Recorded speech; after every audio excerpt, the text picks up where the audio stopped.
Bonjour, aujourd'hui on a une chasse d'eau qui fuit, donc on va essayer de la réparer. Je pense que ça doit être le joint qui est fatigué. Donc pour cela, on soulève le cache vers le haut et on le tire vers le bas pour le déclipser. Ensuite, on prend un tournevis plat et on dévisse les deux vis en plastique.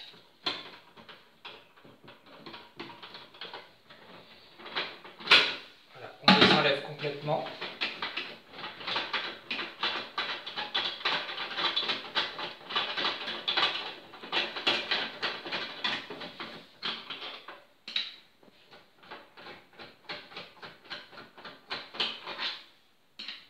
Voilà. Ensuite, pour éviter de dérégler les poussoirs, je vais les laisser sur le mécanisme. Donc pour ça, je vais remonter ça vers le haut. Donc avec un tournevis, on va soulever les clips à droite et à gauche, à fond, voilà, pour pouvoir retirer le support.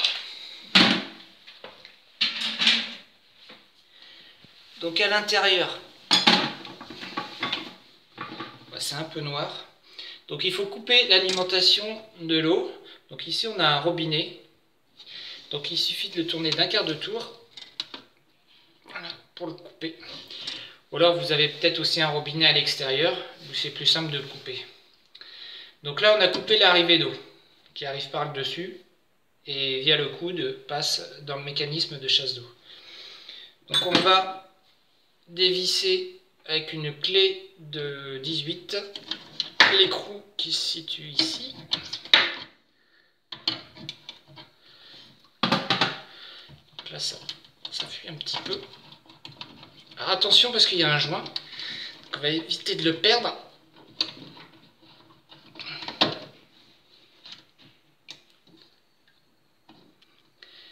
Donc c'est un joint en fibre qu'on devra changer pour plus de sûreté.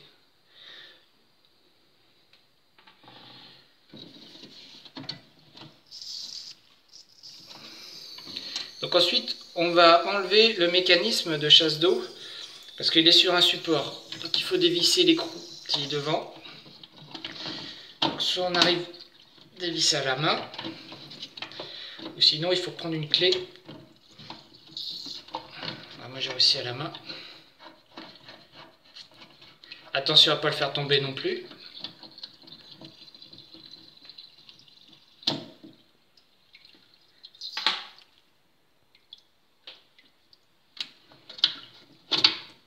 Voilà. Et là, on peut retirer le mécanisme.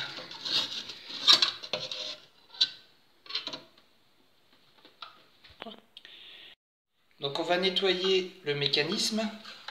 Pour ça, on va essayer de démonter un maximum d'éléments. Là, hop, on déclipe. Là, c'est le... Voilà. Après ça, on dévisse l'embout. À la main, ça peut s'en aller. Là, il y a un joint torique qu'on va nettoyer aussi. Et puis là, à l'arrière, on a certainement le joint défectueux qu'on dévisse.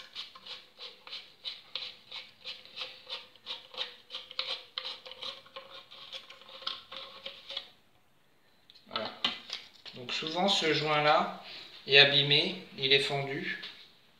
Et c'est ce qui engendre la fuite dans la chasse d'eau. Donc on peut l'enlever, voilà. Donc on va changer ce joint là. On l'enlève de son pion de centrage. Voilà. Et on va... Donc ça coûte quelques euros dans les magasins de bricolage. Et puis on va le changer. Donc j'ai nettoyé tous les éléments. Il faut bien nettoyer à l'intérieur là, parce qu'il peut y avoir du sable qui se promène. Et donc on va remonter le mécanisme.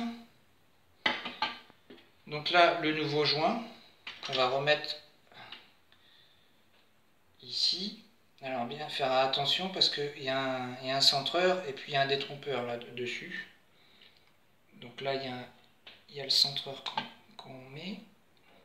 Et puis le détrompeur, on met aussi sur le joint. Bien enfoncé. Ensuite on le place sur son support. Alors attention, il y a une nervure de centrage qui doit aller ici. Donc on le met à l'intérieur. Ça ne peut pas tourner à cause de la nervure. Donc là c'est pareil, il y a une nervure de centrage qui va sur, en face, une découpe.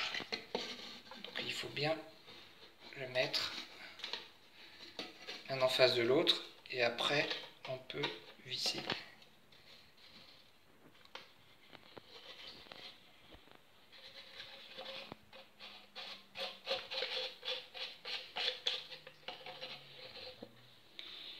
Donc une fois qu'il est serré complètement, normalement il ne peut pas tourner à cause de la nervure qui est derrière. Ensuite, donc j'ai changé le joint torique, ici aussi. On le remet à sa place là. On remet l'écrou en plastique. Alors là, il y a des méplats de chaque côté. C'est mieux de les mettre vers le haut. Comme ça. On serre à fond. Et ensuite, on remet le flotteur. Donc attention, il y a une nervure là. Et là, il y a une découpe. Donc on le met comme ceci.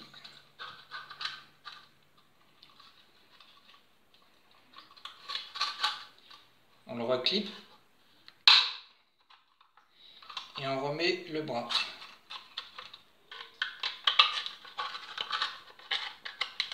Voilà. Là, ça fonctionne.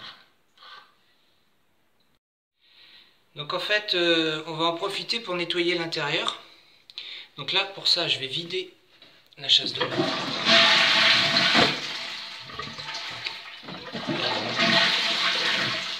Voilà. Donc on voit il y a du moisi à l'intérieur, parce que c'est l'humidité qui apporte le moisi.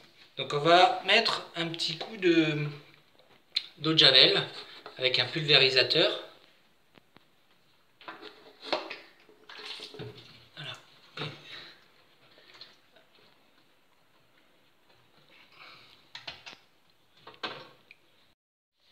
Donc on remonte le mécanisme. Donc là c'est pas facile parce qu'il n'y a pas beaucoup de place. Donc on le remet sur son support. On met l'écrou en plastique devant. Voilà. Donc on n'a pas besoin de beaucoup serrer, du moment qu'à la main ça suffit normalement. Voilà. Et ensuite on va refixer l'arrivée d'eau au mécanisme. Donc bien remettre un joint fibre neuf, tant qu'à faire.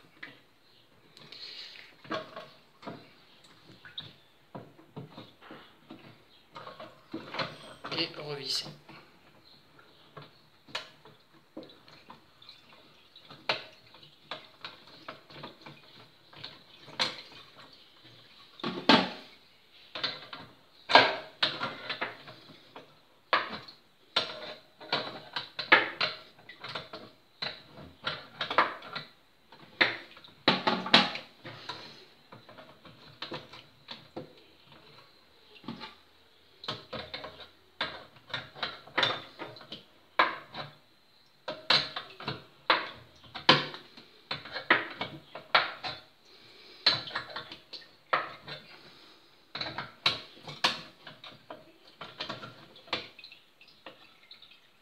Voilà, on ne serre pas trop fort non plus.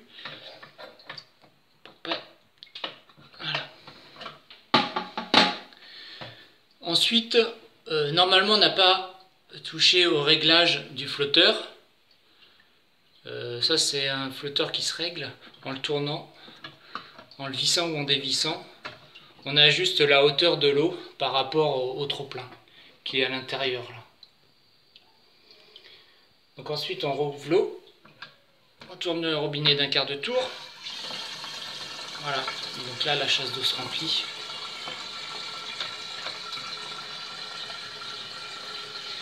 Donc on va remettre la pièce plastique.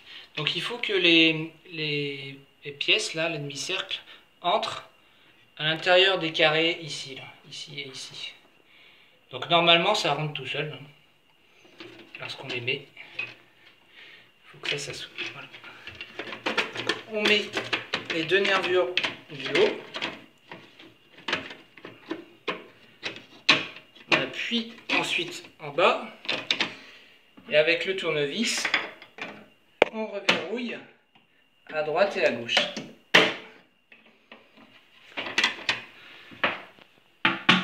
Donc là, avant de fixer par les vis en plastique, on vérifie la chasse de marche. Donc les doigts sont bien insérés dans les rectangles. Donc on remet les vis en plastique.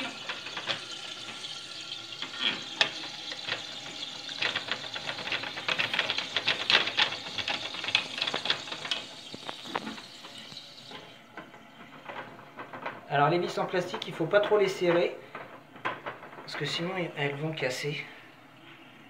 Donc c'est juste un maintien, pour éviter que ça ressorte.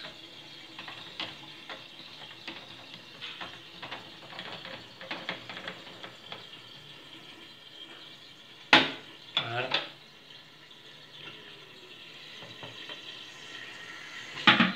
Et ensuite on met le cache. Donc le cache, il y a deux petites nervures en bas. Donc il faut d'abord les mettre. Comme ça, on remonte et on clip le haut. Et on redescend. Voilà. Donc maintenant c'est réparé. Si on vérifie, il n'y a plus de fuite. A bientôt pour une nouvelle vidéo.